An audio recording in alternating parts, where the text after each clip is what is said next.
mahasiswa keperawatan dari Universitas Kristen Indonesia Maluku. Di sini beta ditugaskan untuk kasih penyuluhan per kakadon tentang BPH. Di tangan kakadon itu yang beta sebagai ada leaflet. Nanti kakadon bisa baca sambil beta jelaskan. Waktu yang dibutuhkan di sini tuh kurang lebih 30 menit. Untuk itu beta mohon perhatian dari kakadonnya. Jadi apa itu BPH? BPH atau pembesaran prostat jinak adalah suatu kondisi yang menyebabkan kelenjar prostat mengalami pembengkakan atau pembesaran, kemudian memanjang ke atas, ke dalam kandung kemih dan menjumpat aliran urin. Gejala BPH yaitu yang pertama, selalu ingin berkemih terutama pada malam hari. Yang kedua, inkontinensia urin atau beser. Yang ketiga, sulit mengeluarkan urin. Yang keempat, mengejan pada waktu berkemih. Yang kelima, aliran urin tersendat-sendat. Yang keenam, mengeluarkan urin disertai darah. Dan yang terakhir, merasakan tidak tuntas setelah berkemih.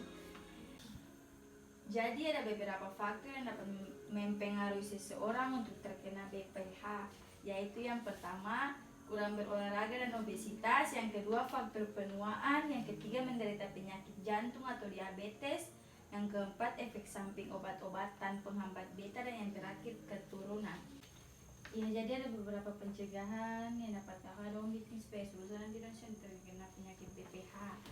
Jadi yang pertama itu konsumsi makanan kaya serat dan protein serta rendah lemak. Contoh dari makanan dengan kadar serat tinggi yaitu seperti kacang hijau, beras merah, gandum, brokoli, kubis, lobak, bayam, dan apel. Terus contoh untuk makanan dengan kadar protein tinggi itu seperti ikan, telur, kacang kedelai, susu rendah lemak, dada ayam, keju. Yang kedua, berolahraga secara teratur, misalnya berjalan kaki hingga 1 jam tiap hari. Yang ketiga, mengurangi atau berhenti mengkonsumsi kafein dan minuman keras. Yang keempat, jangan sering menahan kencing. Dan yang terakhir, minum air putih minimal 8 gelas sehari. Untuk penanganan BPH ini sendiri, ada beberapa cara. Yang pertama dengan mengkonsumsi obat-obatan. Terus yang kedua, terapi menahan kemih. Dan yang terakhir, mengubah gaya hidup. Mengubah gaya hidup nih yang dimaksud tuh seperti mulai berolahraga secara teratur, misalnya berjalan kaki setiap hari selama setengah hingga 1 jam. Terus yang kedua, mengurangi atau berhenti mengkonsumsi kafein dan minuman keras.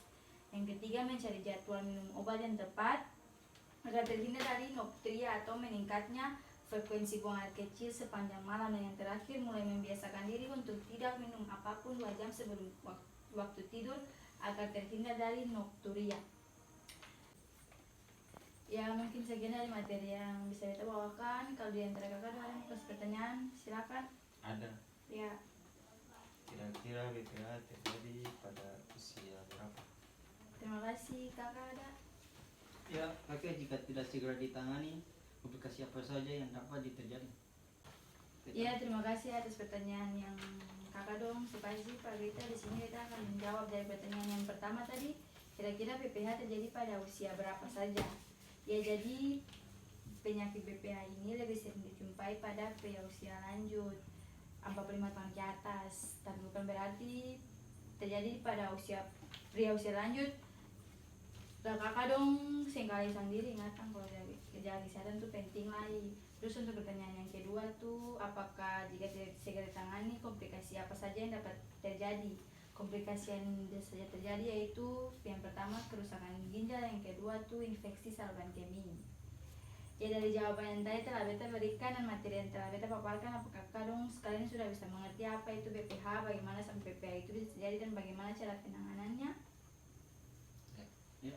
Jika sudah, beta sampaikan terima kasih banyak-banyak pada kakak dong yang sudah bersedia dengan beta materi dari awal sampai akhir. Terima kasih. Ya.